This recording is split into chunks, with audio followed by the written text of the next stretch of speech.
संतान तो हो जाएगी, परंतु वो तुम्हें सुख भी देगी और दुख भी देगी। तो भगवान कोई नहीं, आप बस हमारे संतान कर दो। सो यज्ञ करा, यज्ञ के प्रभाव से इसकी बड़ी जो रानी थी उसके संतान में बेटा हुआ। अब जब उसके बेटा हो गया तो राजा का उस रानी से अधिक प्रेम, जो अन्य रानी थी सब ईर्ष्या करने लग गई, द्वेष करने लग गई। अरे ये राजा हम पे तो ध्यान भी नहीं देता, हमारी तरफ देखता भी नहीं, उसी रानी का ज्यादा ख्याल रखता है।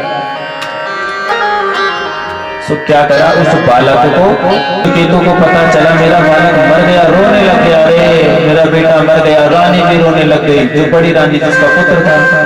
अन्य सभी रानियां आई और रोने का स्वागत करने लग गई, अरे अभी तो हमारे संतान हुई थी, राजा को कैसे मर गया। बहुत रोया तो अंगिरा ऋषि और नारद जी आए। क्या राजन क्यों रोते हो? क्या भगवान आपके प्रभाव से पुत्र हुआ था, मर गया, अब अगर वो पुत्र नहीं आया तो मैं भी मर जाऊंगा, कुछ करो। नारद जी ने कहा क्यों चिंता करते हो? देखो, तो नारद जी ने मंत्र पढ़ा और उस जीव को बुलाया, जो आत्मा थी उसे बुलाया। कहा बेटा तुम्हारे माँ बाप रो रहे हैं, इन्हें अपना लो। जीव आया, कहा नारद जी ये मेरे कौन से जन्म के माता पिता हैं? अरे मैंने तो अनेकों जन्म लिए, मैं कभी मनुष्य का बच्चा बना, कभी कुत्ते का, कभी बिल्ली का, कभी बंदर का, कभी हाथी का, कभी शेर का, कभी चूहे का। ये कौन से जन्म में मेरे माता पिता बने? चित्रकेतु ने सुना, अरे जिसके लिए मैं रो रहा था, जिसके लिए मैं शरीर त्यागने के लिए तैयार हुआ था, और वो कहता ये कौन से जन्म के माता पिता हैं, जरा परिचय दिया अपना। वैराग्य हो गया, राजपाट सब छोड़ के जंगल में चले गए, भगवान का भजन करने लग गए। भगवान का भजन करते करते एक दिन देखा कि भगवान भोलेनाथ पार्वती जी को गोद में बिठा के बैठे हुए हैं। अब इस चित्रकेतु ने देखा तो हंसने लग गया, अरे भोले बाबा अपने आप को बड़ा भजनानंदी, बड़ा तपस्वी बोलते हो, और देखो जरा स्त्री के साथ कैसे बैठे हुए हो। तो भोले बाबा तो कुछ बोले नहीं, परंतु पार्वती जी को गुस्सा आ गया, श्राप दे दिया, अरे तू मेरे भोले बाबा को ऐसे बोलता है, जा तू राक्षस बन। तो इसने भी श्राप पाया और कुछ नहीं कहा, देवी जी को प्रणाम करके चला। मैंने इसे श्राप दिया और इसने ना बदले में मुझे श्राप दिया, ना कुछ नहीं कहा, बड़े प्रसन्न में वरदान दे दिया, जा अंत समय में तुझे भगवान के दर्शन होंगे। बोलिए भक्तवत्सल भगवान। तो परीक्षित उसे श्राप और वरदान के कारण ये राक्षस।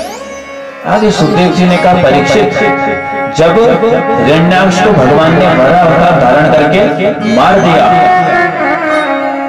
तब हिरण्यकश्यप को बड़ा क्रोधित हुआ कि अरे उस छलिया विष्णु ने मेरे बड़े भाई को छल करके मार दिया, मैं छोड़ूंगा नहीं उसे, मार डालूंगा उसे।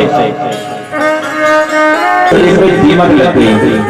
ब्रह्मा जी बड़े प्रसन्न में इसके तब से आगे वरदान देने कि भाई तूने बहुत कठिन तपस्या करी, मांग कुछ वर मांग मुझसे। तो ये हिरण्यकश्यप बोला, भगवान मुझे भैया अमर तो हम भी नहीं, तुझे कहां से कर दें? अच्छा भगवान तो चलो मुझे फिर ना ये वरदान दे दो, नान्तर ना भूमो नाम परातथा। अब इसने मांगा तो अनेकों वर मांग दिए कि ब्रह्मा जी न भूमि में मरू, न आकाश में, न किसी अस्त्र से मरू, न शस्त्र से मरू, आपकी रचाई हुई सृष्टि के किसी भी प्राणी से नहीं मरू, न किसी जानवर से मरू, न किसी मनुष्य से मरू। ब्रह्मा जी ने कहा, भाई तुझ जैसा मांगने वाला तो मैंने आज तक नहीं देखा, पर तूने तपस्या भी बहुत कठिन था। तब वरदान मांगा था, ना अस्त्र से मरू, ना शस्त्र से मरू। भगवान ने कहा, ये नाखून देख रहा है, ना अस्त्र है ना शस्त्र है, परंतु तेरे लिए तेरी मृत्यु है। तब भगवान एक वरदान, एक तो वरदान और थे वो भी सुन लो, का बोलते चल। वरदान मांगा था 12 महीने में से किसी महीने में ना मरू, का अधिक मास चल रहा है। अच्छा भगवान एक वरदान और रह गया, बस अब तो आप मुझे नहीं मार पाओगे। क्या पता मैंने वरदान मांगा था कि ब्रह्मा की सृष्टि में किसी से न मरो। भगवान ने कहा रे मूर्ख, हम ब्रह्मा को बनाते, ब्रह्मा हमें नहीं। और भगवान ने अपने नाखूनों से इसके पेट को फाड़ डाला। बोलिए नृसिंह भगवान की। इसकी आंतों को निकाल के माला बना के डाल लिया। और इसका उत्तर होने की किसी की हिम्मत नहीं हो रही स्तुति करने की। प्रहलाद जी को आगे करा, प्रहलाद बेटा तू स्तुति कर। तो प्रहलाद जी ने सुंदर स्तुति दुख दिया, मुझसे वरदान मांग। प्रहलाद जी ने कहा भगवान एक ही वरदान देना कि कभी कुछ मांगने की कामना ही ना आए मेरे मन में। भगवान बड़े प्रसन्न हुए, अरे तो जैसा भक्त नहीं देखा, जो मांगता भी क्या है कि कुछ ना मांगने स्तुति करे। मीठे मीठे ताली के साथ बाबा दुलाधारी, बाबा दुलाधारी, तुम्हारी जय जयकार हो बाबा दुलाधारी, बाबा दुलाधारी, तुम्हारी जय जयकार हो बाबा दुलाधारी। नरसिंह अवतारी, नरसिंह अवतारी, तुम्हारी जय जयकार हो बाबा दुलाधारी, बाबा दुलाधारी, तुम्हारे कार्य हो बाबा दुलाधारी। भगवान की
युद्ध भया तो अभिराम। 4 प्रहर तक युद्ध भरा। ये हाथी ये कौन है? ये हाथी आप और हम हैं। हम भी इस संसार समुद्र में हैं और धीरे धीरे ये मृत्यु रूपी ग्रह हमें खींच रहा है। ये मृत्यु रूपी मगर बुढ़ापा चढ़े, उसके बाद नाक कान डूबने लगे। जब और युद्ध बढ़ा तो नाक कान सब डूबने लगे था। धीरे धीरे इंद्रियों ने साथ छोड़ दिया। कानों से सुनना बंद हो गया, आंखों से दिखना बंद हो गया। नाक कान डूबने लगे, अब कृष्ण को पुकारे। परंतु इस गज ने जब देखा सब छूट गया, अब मैं कुछ नहीं कर भी साथ छोड़ देते हैं। जब ये सब पे चले गया, वो मुझे कोई नहीं बचा रहा। तब भगवान को पुकारा, तब भगवान नारायण को याद करा और अब से पहले ये कालकूट विष निकल गया, अब ये हमें जला रहा है, छटपटा रहे हैं, बचाओ। भोले बाबा ने पार्वती जी की तरफ देखा, था देवी आपके पति को विष पीने के लिए कह रहे हैं। पार्वती जी मुस्कुराते हुए बोली, पी लो ना भोले बाबा। क्यों सोच रहे हो? P low. क्यों? क्योंकि पार्वती जानती है कि ये इस विष को बचा लेंगे, इनमें वो सामर्थ्य है। तब भगवान ने अंजलि बनाई और अंजलि बना के उस कालकूट विष को राम नाम बोल के पी लिया। रा बोल के मुंह खोला, सारा विष पिया और मुंह बोल के मुंह बंद और सारे विष को कंठ में धारण कर लिया। इसलिए नाम पड़ गया नीलकंठ। बोलिए नीलकंठ भगवान की। सभी देवता ऋषियों को दी गई। उच्च सर्वा घोड़ा निकला, इंद्र को दिया गया। ऐरावत हाथी निकला, इंद्र को दिया। कल्पवृक्ष निकला, स्वर्ग में भेज दिया गया। अप्सराएं निकली, स्वर्ग में भेजी। कौस्तुभमणि निकली, विष्णु जी ने ली। पुनः मंथन गया था, ततश्चाविर्भूत साक्षात् रमा भगवती। और इस बार जब मंथन करा तो साक्षात पर श्री लक्ष्मी जी निकली। बोलिए लक्ष्मी मैया की। भगवान ने कहा, देवताओं राक्षसों सभी एक पंक्ति में बैठ जाओ। ये इनके हाथ में घरमाला है, जिसके गले में घरमाला डालेगी पंक्ति में सभी राक्षस, एक पंक्ति में सभी ऋषि महात्मा भी बैठ गए। क्योंकि लक्ष्मी जी इतनी सुंदर स्वरूप था उनका। अब सभी बैठ गए। लक्ष्मी जी माला लेके सबसे पहले ऋषियों के पास गई। परंतु एक कमी है, गुस्सा इनकी नाक में रहता है, कभी भी गुस्सा आ जाता है। इनसे विवाह नहीं करना। राक्षसों के पास गई, देखा इनमें कोई भी ठीक नहीं है तो तुरंत आगे चली गई। अब देवताओं की लाइन में गई तो भोले बाबा भी बैठे थे, हमें ना देख पाए। अब लक्ष्मी जी की नजर पड़ गई, बाबा जी हमारे पति देव तो इधर खड़े, हमारे विष्णु जी तो इधर खड़े। सो विष्णु जी को देखा, कहा इनमें तो कोई कमी नहीं है, ये तो सर्वांग सुंदर है। सो माला विष्णु जी के गले में डाल दी और विष्णु जी के साथ विवाह हो गया। बोलिए लक्ष्मी नारायण भगवान की। पुनः सभी देवताओं और राक्षस मंथन करने लगते हैं। 3 लोग अमृत का कलश लेके राक्षस भाग गए। देवता सब रोने लग गए, भगवान मेहनत करी और ये राक्षस अमृत लेके चले गए। भगवान ने कहा, क्यों चिंता करते हो? जो मेरे पास रहता है ना, उसको सब कुछ मिल जाता है। और राक्षसों ने देखा कि सब मोहित हो गए। अरे मदमस्त चाल में भरी हुई श्री मोहिनी भगवान आ रहे हैं। राक्षस देखते ही मोहित हो गए। अरे ये देवी जी कौन है? देवी जी आप कौन है? आपका परिचय काम कर दो। का बताओ? का हम सब ने जो है समुद्र मंथन करा हम राक्षसों ने, और हम इसके बंटवारे को लेके युद्ध हो रहा है, बहस हो रही है। आप आगे विश्व ये अमृत पिला दो। मोहिनी भगवान ने कहा, देखो भैया अब तो आप ही ये अमृत हमें पिलाओ। भगवान ने तो जानबूझकर ऐसी मीठी बातें करी कि और हंस जाएंगे। तो भगवान ने कहा देखो राक्षसों,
ये कौन है? ये हाथी आप और हम हैं। हम भी इस संसार समुद्र में हैं और धीरे धीरे ये मृत्यु रूपी ग्रह हमें खींच रहा है। ये मृत्यु रूपी मगर बुढ़ापा चढ़े, उसके बाद नाक कान डूबने लगे।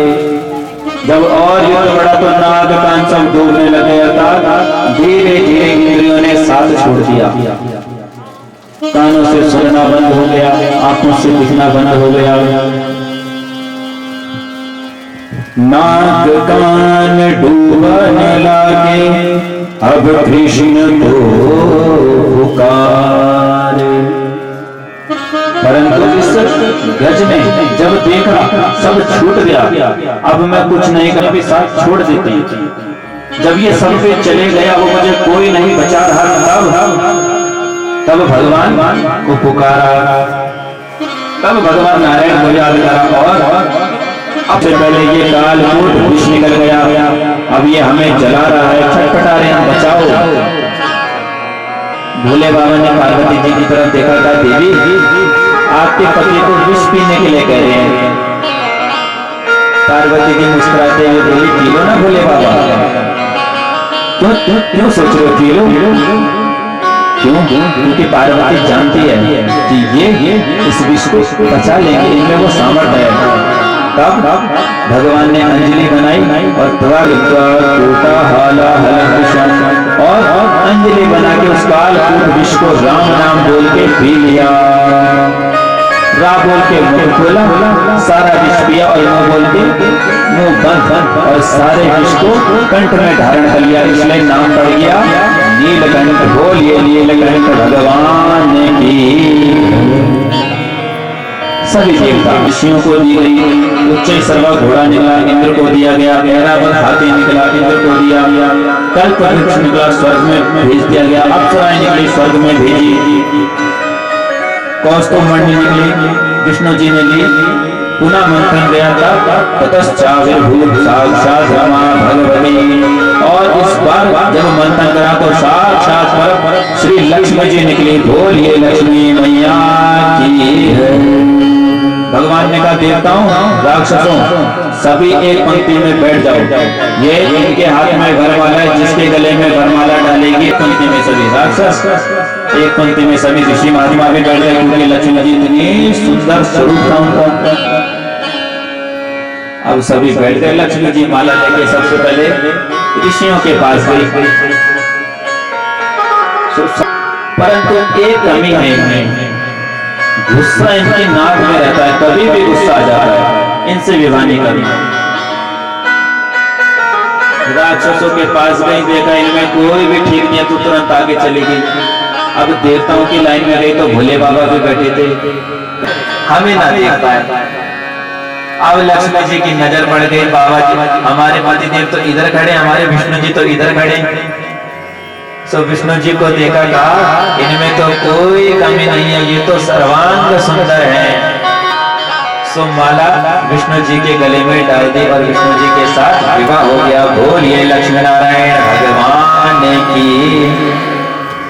पुनः सभी देवताओं और राक्षस मंथन करने लगते हैं। 3 लोग अमृत का कलश लेके राक्षस भाग गए, देवता सब रोने लग गए, भगवान मेहनत करी और ये राक्षस अमृत लेके चले गए। भगवान ने कहा क्यों चिंता करते हो, जो मेरे पास रहता है ना उसको सब कुछ मिल जाता है। और राक्षसों ने देखा कि सब मोहित हो गए, अरे मदमस्त चाल में भरी बिजली मोहिनी भगवान आ रहे हैं। राक्षस देखते ही मोहित हो गए, अरे ये देवी जी कौन है? देवी जी आप कौन है, आपका परिचय काम कर दो, का बताओ। का हम सब ने जो है समुद्र मंथन करा हम राक्षसों ने, और हम इसके बंटवारे को लेके युद्ध हो रहा है, बहस हो रही है, आप हमें विश्व ये अमृत पिला दो। मोहिनी भगवान ने कहा देखो भैया, अब तो आप ही ये अमृत हमें पिलाओ। भगवान ने तो जानबूझकर ऐसी मीठी बातें करी कि और हंस जाए। तो भगवान ने कहा देखो राक्षसों, सभी देवताओं को भगवान ने अमृत पिला दिया और भगवान अंतर्धान हो गए। राक्षसों ने कहा रे वो देवी जी कहाँ गए? एक ने कहा रे देवी जी को छोड़, वो अमृत का कलश बलि, अब तुम तुरंत अश्वमेध यज्ञ करो और बहुमत प्राप्त करो, बहुमत मिल जाएगा तो तुम इस इंद्रासन के पूर्ण अधिकारी बन जाओगे। सो इंद्र को भगाकर ये बलि करने लग गया यज्ञ। आगे क्या रहा वीडियो बनी।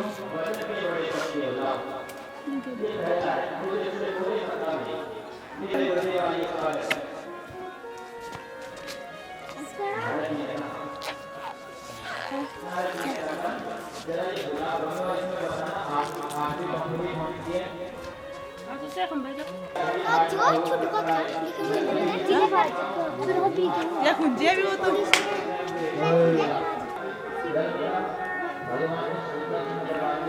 ये घूमे तो हाँ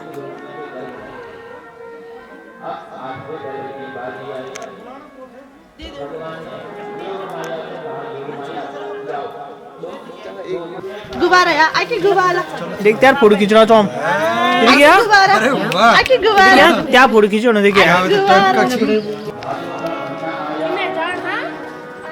आराम से ये माँ पे जाए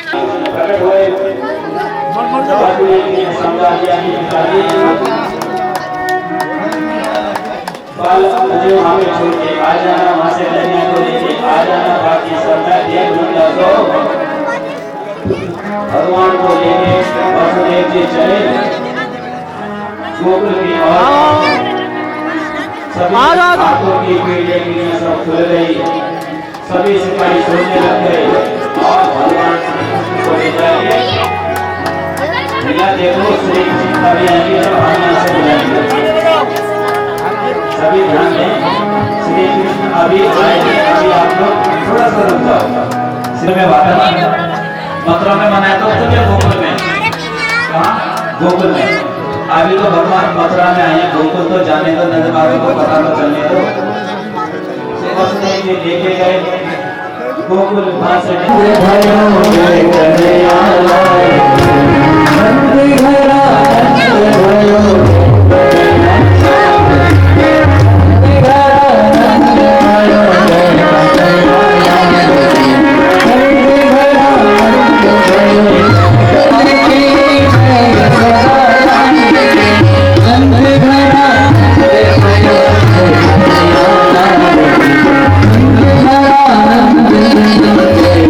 Thank you.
आज की आरती होगी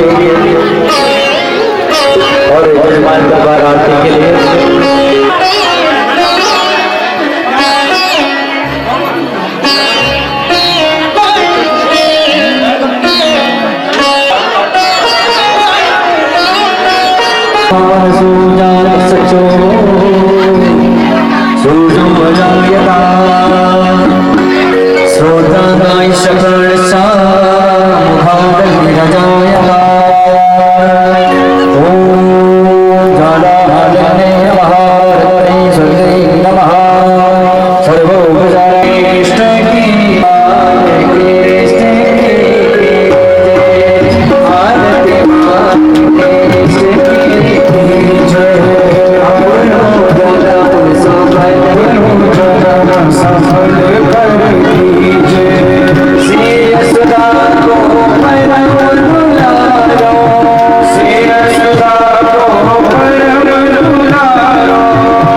सर्वमाया महाराजा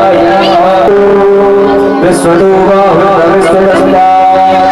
संभाव्यां संपदते रावाभूमि तदेव एकः ओम एकदन्ताय विद्महे वक्रतुण्डाय प्रचोदयात् ओम नारायणाय विद्महे वासुदेवाय धीमहि ओम अंजलिसुताय विद्महे वायुपुत्राय धीमहि तन्नो हनुमत् प्रचोदयात् नारासहस्रपुष्पाणि यथा काले भवामि च पुष्पाञ्जलिर्मयानन्दविहाराय भगवान्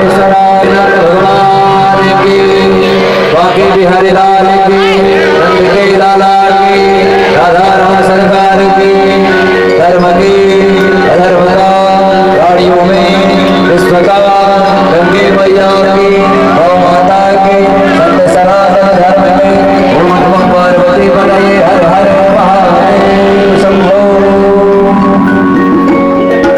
ताई सभी लोग आरती प्रसाद लेकर प्रस्थान करें आए भजन के साथ में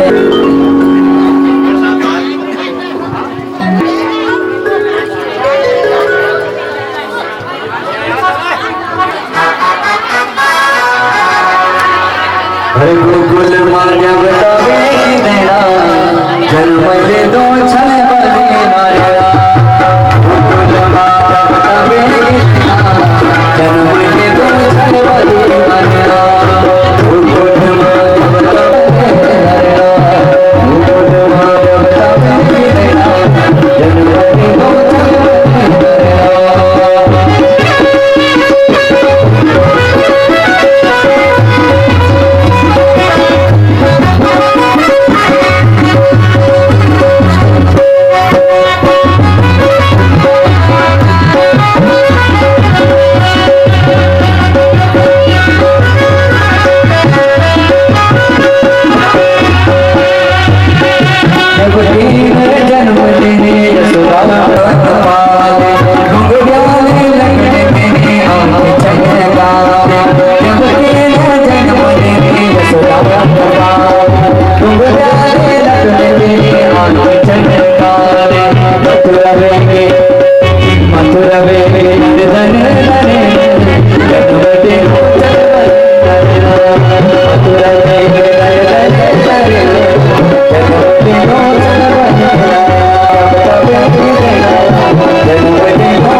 धर